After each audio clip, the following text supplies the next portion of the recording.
heaven's power, known as, I call this oil of glory, oil of glory, oil of glory. Call it oil of glory.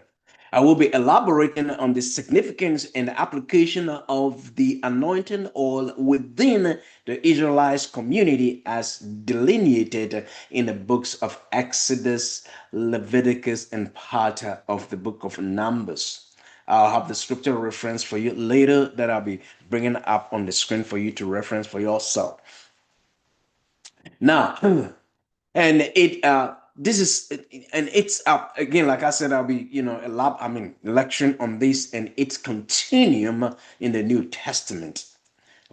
We are going to see the oil symbolism in its utilization for consecration and dedication of peoples and items to God. We shall also discover detailed specific rituals in scripture involving the anointing oil, such as the anointing of Aaron and his sons, which involves pouring oil on their heads and sprinkling it with blood to consecrate them. We shall further discover that the anointing oil ritual underscores the importance in establishing a secret status. Furthermore, in our studies together, we shall see how the anointing oil is intended for use across generations, highlighting its enduring significance in the worship and religious observances among the Israelites right into the era of the New Testament. And I would like to again start by telling, according to the creative order of history, we were introduced to the preparation of oil and its use for light, anointing, and fragrance, at least in the lives of the patriarchs during the Exodus. Notwithstanding the fact that oil used for various reasons could be a cultural phenomena among neighboring countries in the Near East. The introduction of such ordinance was a pivotal point in Israel's existence as a chosen nation, when some persons were chosen as priests by Moses under God's instruction to represent the Lord God and lead the people in worship and service at the altar. Our first encounter of oil usage and the elements involved in its preparation as a religious ritual by the Israelites for cleansing, dedication, and fragrance purposes in the name of Adonai occurred in Exodus chapter 25, verse 6, which reads, oil for the light, spices for the anointing oil, and for the fragrance incense. Let me pause here a little bit before I go back into my intro. The oil for fragrance, for instance, I believe I'm a little bit ahead of myself, which is okay. Just picture the enormous blood, at the altar, and around the temple, the stench of that. So you see how marvelous God is. So the anointing oil also there is a form of fragrance to keep, the area smelling nice. So that is what the fragrance is for. We must take note here that not when the Israelites were in Egypt and the pharaohs that this was introduced, because when they were in Egypt, God never introduced this oil for dedication. The symbolism of that is dedication, and consecration. God never introduced this to them when they were under the pharaohs. Why? Because change of ordinance and departure from Egyptian way of worship was necessary to establish a new way of service and worship approved by God for the Israelites. God had to make sure that now that they are living in Egypt, they are leaving all that idolism, idol worship behind. You see what I'm saying? So God is bringing in new stuff. Say, hey, this is guys, this is what you're going to be doing now. This is why it was. I believe that it was not introduced to them while they were under Pharaoh. Prior to this, the Israelites knew only of their ancestors as fathers, not necessarily priests, although their fathers truly represented God in the capacity of priesthood and prophets. When you think about when the Bible always mentioned God of, you know, Abraham, God of Isaac and Jacob, even from Adam all the way through. Okay, let's start from Abraham. Abraham was a prophet because he spoke of God. I mean, he spoke in the name of God. He always erected altars for prayer and all that. So these fathers function, and what about Isaac and Jacob? They all function like as priests, but the Israelites did not know their forefathers as priests and prophet. They know them, up till that point, they only know them as fathers. So that's the point I'm trying to make. Since then, the use of oil has become a significant part of the nation's service and worship of the Lord as an ordinance. Since when? Why did bring in since then? Because I said prior to this, the Israelites were knew only of their ancestors as fathers, not necessarily priests, although their fathers truly represented God in the capacity of priests and prophets. Then going back in my other intro, I said we must take note here that when the Israelites were in Egypt under Pharaoh, they were not introduced to the anointing of oil for consecration, for dedication in the service and worship of God. They were not introduced to that. But since then, since their departure, the oil has become a significant part of the new nation service and worship of the Lord as an ordinance. The scriptures identify, underline, and fundamental use of oil, particularly for cleansing of people and objects of the temple to signify clear separation from neighboring countries. Because again, oil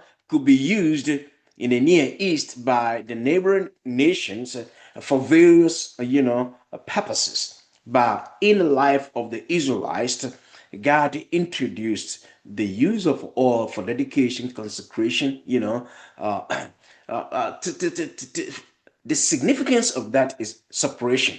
Separate yourself, And again, these are the nations that are to introduce God to the rest of the nation. God started this with Adam, right? To introduce the entire human race to God. But Satan came in, see what I'm saying? Trying to stop God's purpose from going forward.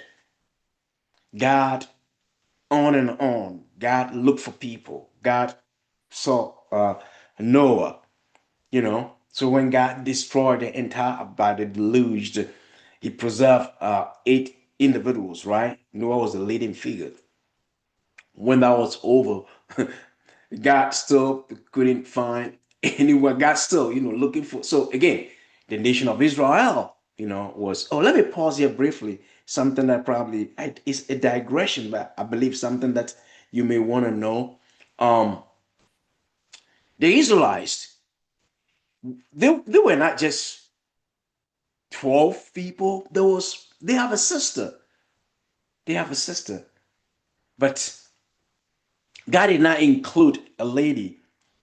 And again, is God prejudice? No, far from it. Is God sexist? Far from it. Is God bigot? Far from it. That's what I'm saying. No. All throughout scriptures, God, even think about God himself manifesting in the person of Jesus Christ, or this the second person of the Godhead, manifested in a form of a man, not a woman. Now, who was first created? Adam. Woman came out of Adam. Man came through woman. Is what I'm saying. So I pivot here briefly to bring that distinction that the 12 Israel, the Israelites, which were which is the makeup of the 12 sons of Jacob, God wanted uses man, you know, then come fast forward to the New Testament. The 12 disciples were only men. Is God sexist? No, that is the way he does his things. You and I, you have a problem with that? Go ask him. You see what I'm saying? So that alone shows you God, Christ a pivot on a purpose. Sometimes, showing you here that God is the same. Jesus is God. The continuum of Israelites or Israel nation into the New Testament, 12 tribes of Israelites, and then 12 disciples of God. So, no woman and ladies were part of Jesus' ministry. Ladies were supporters of Jesus' ministry. And again, I pivot here for that very reason. Now, going back to what I was saying, I believe I didn't confuse you that much. I left off before bringing you into these the 12 tribes of Israel, how there were 13 of them. One lady, Diana, I believe her name was, and she was not included, just the men. I said, since the use of oil has become a significant part of the new nation's service and worship of the Lord as an ordinance, the scriptures identify an underlying and fundamental use of oil, particularly for cleansing of people and objects of the temple, to signify clear separation from the neighboring nations.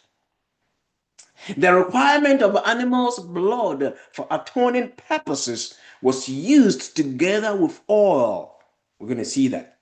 Where the priest, his sons, and their garments were sprinkled as qualified individuals to lead worship and service of the Lord. Oil, again, oil of glory. Today I'm talking to you about, or I'm lecturing on unlocking heaven's power, of which I have called oil of glory. And the reason I'm teaching on this is this will be on sale, and I'm giving you teaching on this. So when you go and purchase one or some, whether a bottle or two, want to give to a friend, it's not going to be cheap. I'll be giving the price later. It's not going to be cheap.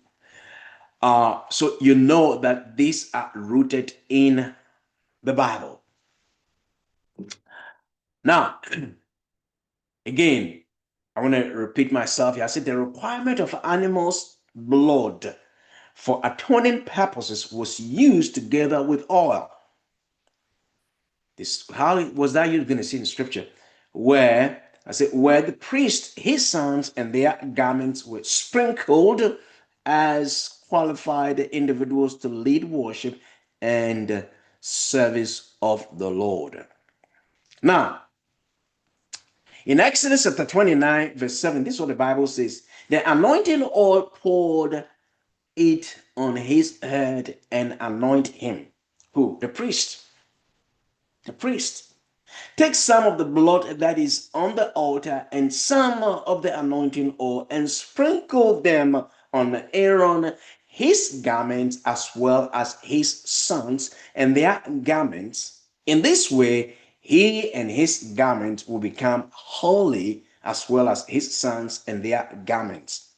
So we begin to see the significance of the oil, the use of the oil, the utilization of the oil, and the symbolism of the oil.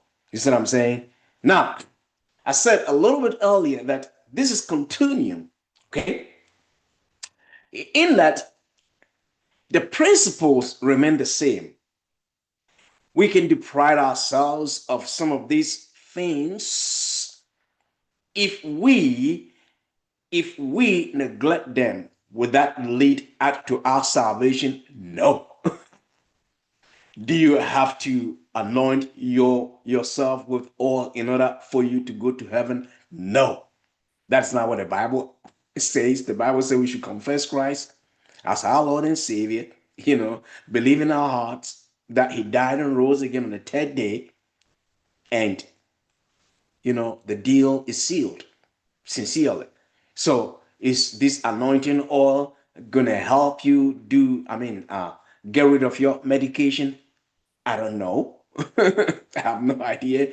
The purpose of the anointing oil is not for you to get rid of your debilitating um, disease that you've is being managed by medication prescribed to you by your primary physician. No, could this anointing oil bring that healing, that kind of healing, so you will no longer need that medication? Sure, sure, he can. So again, we see here in Exodus chapter 29, verse 7, of how the anointing oil is poured on priest's head. For what? For dedication. For what? For consecration. And again, I spoke about the symbolism, what the oil represents. We're going to see in the New Testament too. And then in Exodus chapter 30, verse 25, this is what the Bible says. Say, prepare from this a holy anointing oil, a scented blend, the work of a perfumer. It will be holy anointing oil. Here is giving us the preparation, the elements involved, like I said in my intro, the elements involved in preparation of the anointing oil and its usage, right? So um in Exodus chapter 30 verse 31, it says, tell the Israelites, this will be my holy anointing oil throughout your generations. And again, I continue to use the word continue, because we're going to see in the New Testament that this continues, especially in the book of James. Sometimes in theological studies, it is now always encouraged to use one particular passage to develop a doctrine. However, where you see a pattern of principles all throughout the scriptures, whether in a text and its context, regarding the canon, yes, you can find if you find consistency with that, you can truly develop a good doctrine on that, which is still within the canon. See what I'm saying? Now, I believe I'm making sense. Exodus 35 verse 8 says, all for the light, spices for the anointing oil, and for the fragrant incense. Already told you of the fact that when we were introduced to this oil, and the makeup of the oil, or the elements included in the oil and its efficacies, these are some of the scriptures that I believe confirms or ascertains or testifies to that. So Exodus chapter 35 verse 15 says, the altar of incense with its poles, the anointing oil, and the fragrant incense, the entryway screen for the entrance to the tabernacle. So here you see the usage of the oil, the items that the oil must be anointed with for consecration, even right through the entrance into the court of God, must be anointed. That's why I said this is symbolism. It remains a symbol of dedication, consecration, and holiness. Amen to that. So in Exodus chapter 37 verse 29, I have the scripture references that you see later. In Exodus chapter 35 verse 28, no, verse 30, Exodus 37 verse 29, he also made the holy anointing oil and the pure fragrant and expertly blended incense. You see the elements involved in the preparation of the oil. And specifically, one place was mentioned olive oil. So in Exodus chapter 40, verse 9, take the anointing oil and anoint the tabernacle and everything in it, consecrate it along with all its furnishings, so that it will be holy. This is why you always hear me using the words like vicarious, transformative, anthropological, vicarious, transformative, or anthropological transformation. The total existence of our, embodiment of our existence must be transformed by this vicarious work of Christ. So you see here that even according to the order of creation of history, here everything is anointed for consecration. Let's read it again. Exodus chapter 40, verse 9 says, take the anointing oil, anoint the tabernacle and everything in it. Everything in it. Consecrate it along with all its furnishings so that it will be holy. Do you hear that? Then Leviticus chapter 8, verse 2 says, take Aaron, his sons with him, the garments, the anointing oil, the bull of the sin offering. There we go. The 2 rams and the basket of unleavened bread. This is all part of, you take Aaron, the high priest, his sons, and everything that involved, and you anoint the oil. You anoint them with the oil. Verse 8, Leviticus 8:10 says, then Moses took the anointing oil and anointed the tabernacle and everything in it to consecrate them. And again, this is why I say unlocking heaven's power, oil of glory, anointing heaven's power, oil of glory. Now, in Leviticus chapter 8, verse 11, the Bible continued by saying, he sprinkled some of the oil on the altar 7 times, anointing the altar with all its utensils and the basin with its stand to consecrate them. Let's take note here. The altar was anointed 7 times. Why? Because the significance of 7 in the Bible, which most of you already know, has connotation of perfection and completeness. So Moses, according to Leviticus chapter 8, verse 11, why God didn't just tell Moses, just anoint, just anoint, the utensils, anoint the objects, just anoint them. But he was very specific. He should do it 7 times. So sometimes when you have access to this, when you finally invested in this oil, some of the things you are going to be doing is to anoint whatever you are anointing it with 7 times. This is biblical. I'm not saying it, okay? 7 times. Then Moses took some, okay, I read that already. Okay, no. Leviticus chapter 8, verse 12 says, 8:12 says, he poured some of the anointing oil on Aaron's head and anointed and consecrated him.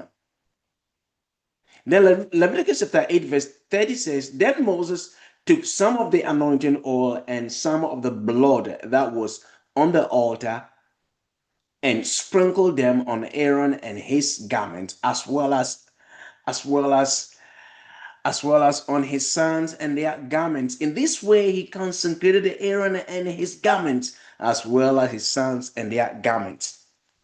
those who are leading the charge of worship and services of God must be anointed, must be consecrated, must be dedicated to the things of God.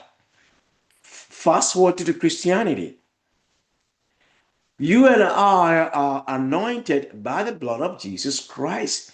This is why it is only in Matthew chapter 28, I believe, in the last few verses, that Jesus gave a commandment which we know as the Great Commission.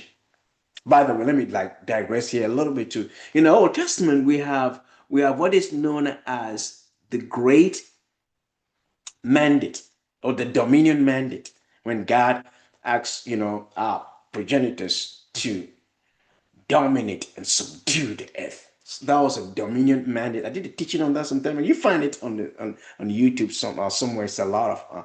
So here, when you see we're talking about dedication and consecration in the New Testament, the Gospel, Matthew chapter 28, when Jesus gave order of the Great Commission, he said, "Go, preach the gospel, make disciples." Baptizing them in the name of the Lord the Father and of the Son. The name of the Father, the Son, and of the Holy Spirit. He makes sure he brought those three out. We can only preach because we are dedicated. We are consecrated by the power of the Holy Spirit. We can declare and proclaim because we have been purchased, purged by the blood of Jesus Christ.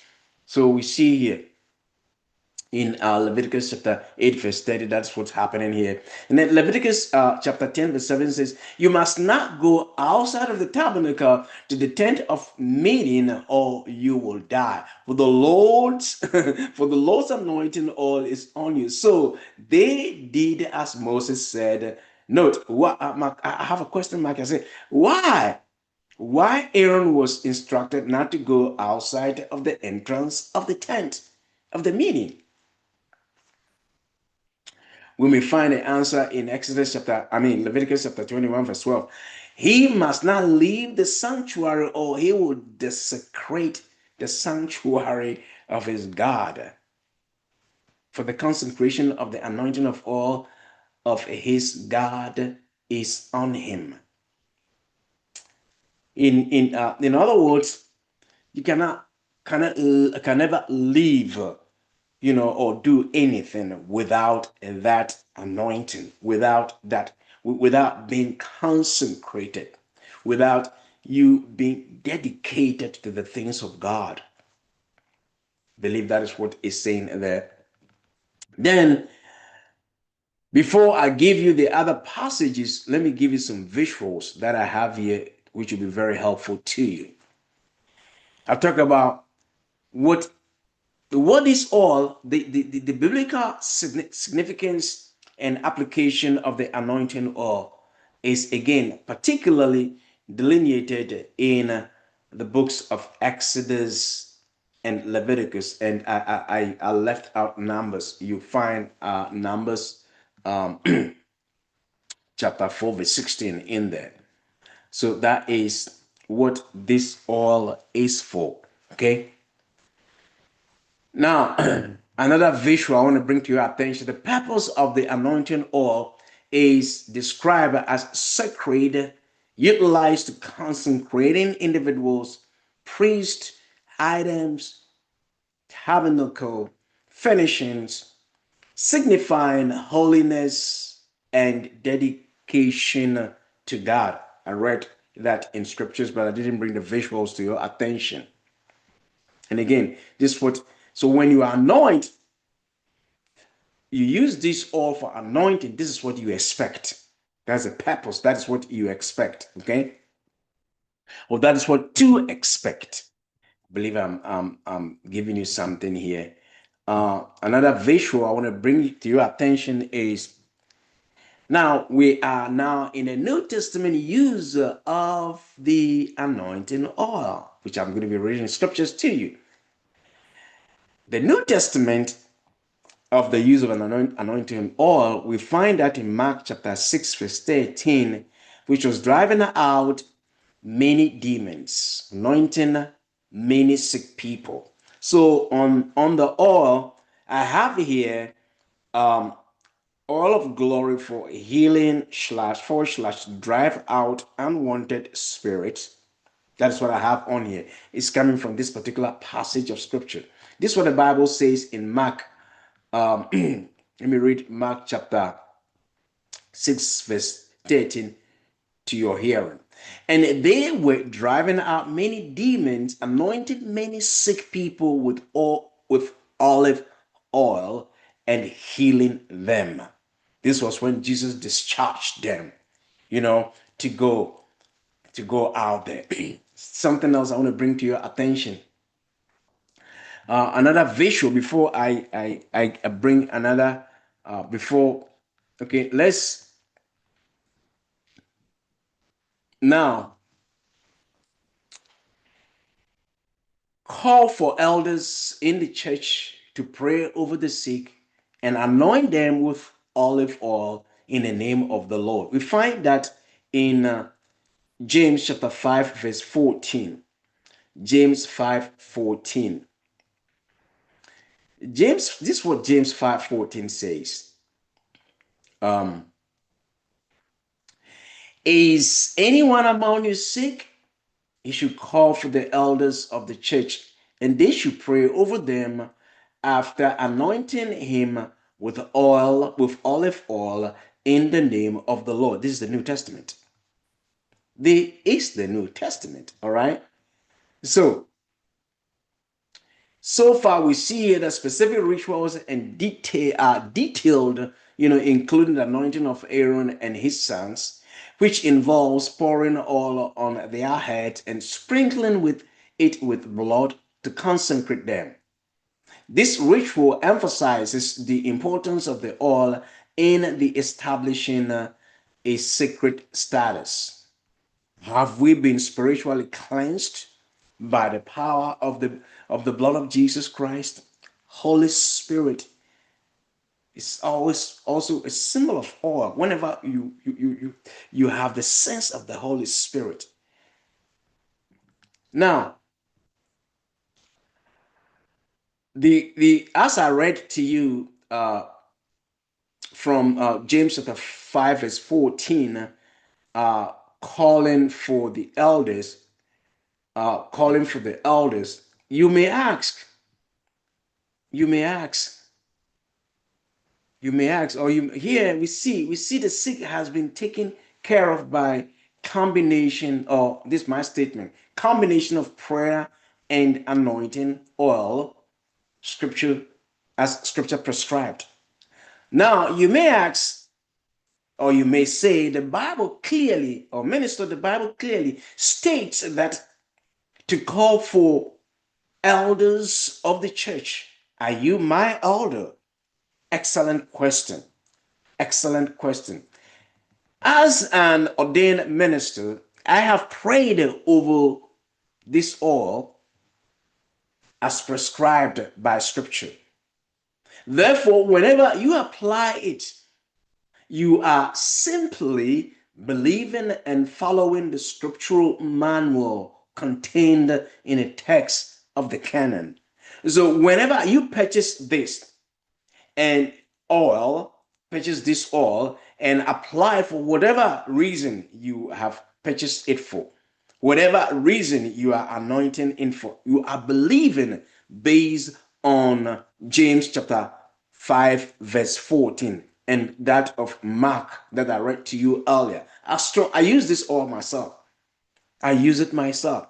When God placed on my heart to develop this oil, this was over a year ago, probably going to about 2 years. It was a penny on the dollar. Not until about 3 weeks or so ago, God placed on my heart the way I know the voice of God. Say, son, it's about time for you to reveal. This time you are going to sell this oil because it looks like when you pay for something, you have value for it. I'm not selling God's anointing. That's not what I'm doing. But I'm following. It doesn't matter how much you criticize me. I'm following what God has placed on my heart. Now it's for $750. $750 to get this oil. It is no longer for free. It is no longer for a penny on the dollar. Say, well, you are money hungry. You can criticize, can say everything you want to say. That's on you. When the oil has been here for all this while, it's bringing no money anyway. So if you don't purchase it, that means you don't need it. The only one who is going to purchase this oil is the one who needs it and believes that it's going to do what he has purchased it for. It is just that simple as that. I was thinking about Paul's words in one of his epistles that I didn't pull out here. Paul was saying something to the spiritual effect. And Paul was saying if he blessed them with spiritual things, is it too much to ask to bless them back with their material stuff? You can find it in the, I'll give you some homework. Go look for it. It's one of in Paul's epistles. So those of you out there, you see, if I am afraid of your criticism, if I am afraid of you calling me names, I will never, ever follow the instruction of God. Even Jesus, my Lord, was criticized when he was here. Jesus, my Lord, when he was healing folks all over, they call him Beelzebub, chief of demons. You say, well, he was casting he was healing by the power of demons. So if my Lord was criticized for doing his father's work, if my Lord was criticized for carrying out his mandate, how much more me? So you can criticize me all you want. It is no longer penny on the dollar. It's $750. And you can find this on my website. Not on my other website, I'll put it in a link later. MajesticReligiousSupplies.com. MajesticReligiousSupplies.com. MajesticReligiousSupplies.com. You can order it on that website. You can also order it through the app. There is a secure form of method of payment. PayPal, we all use it, right? And that of Cash App.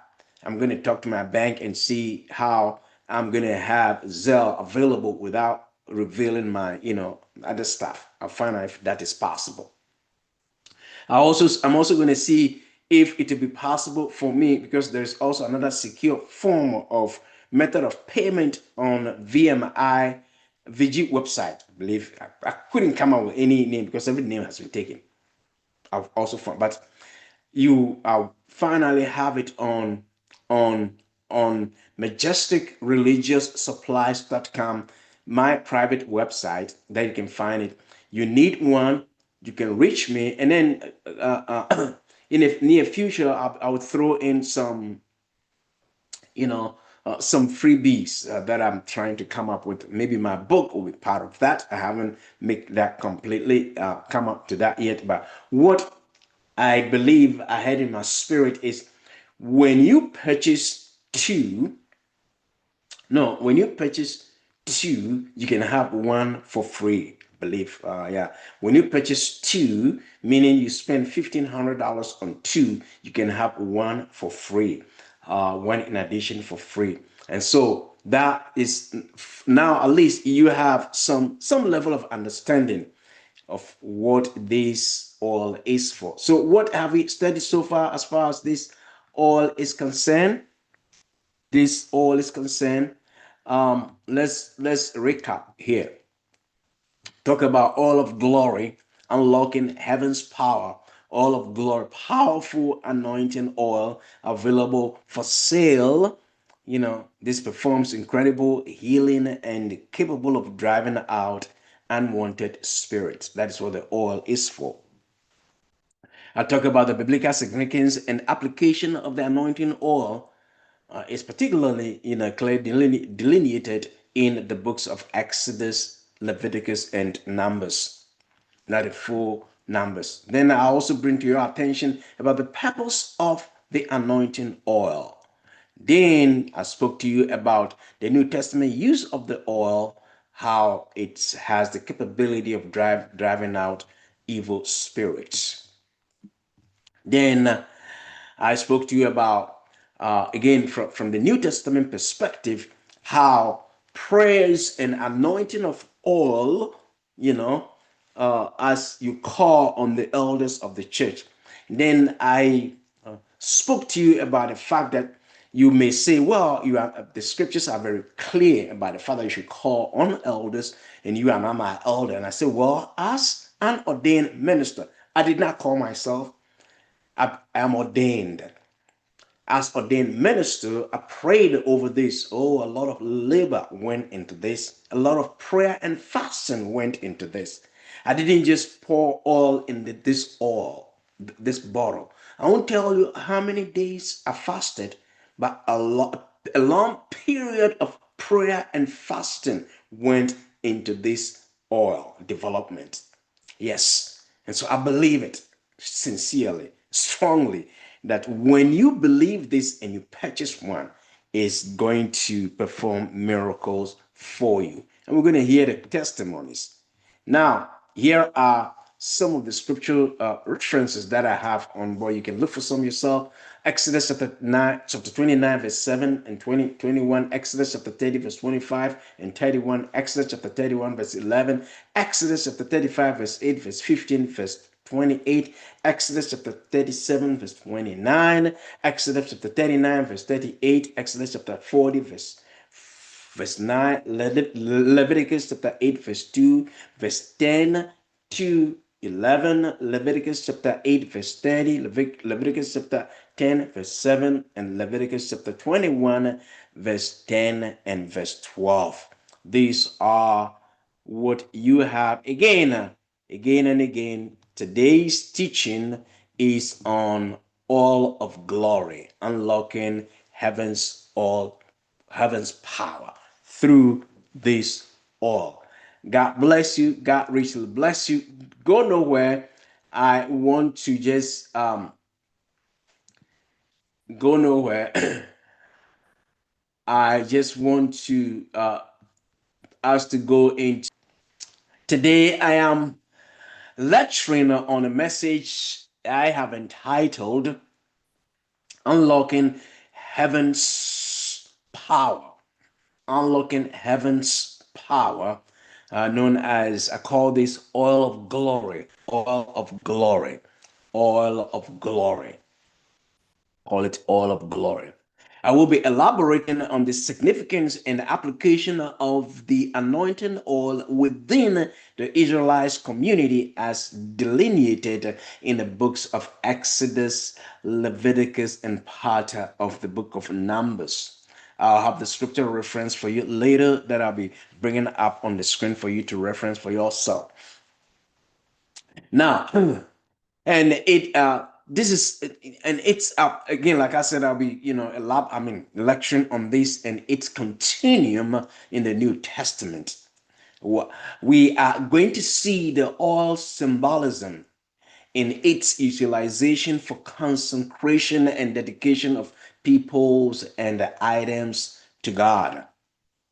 We shall also discover detailed specific rituals in scripture involving the anointing oil, such as the anointing of Aaron and his sons, which involves pouring oil on their heads and sprinkling it with blood to consecrate them. We shall further discover that the anointing oil ritual underscores the importance in establishing a secret status. Furthermore, In our studies together, we shall see how the anointing oil is intended for use across generations, highlighting its enduring significance in the worship and religious observances among the Israelites in right into the era of the New Testament. And I would like to again start by telling, according to the creative order of history, we were introduced to the preparation of oil and its use for light, anointing, and fragrance, at least in the lives of the patriarchs during the Exodus. Notwithstanding the fact that all use for various reasons could be a cultural phenomena among neighboring countries in the Near East. The introduction of such ordinance was a pivotal point in Israel's existence as a chosen nation when some persons were chosen as priests by Moses under God's instruction to represent the Lord God and lead the people in worship and service at the altar.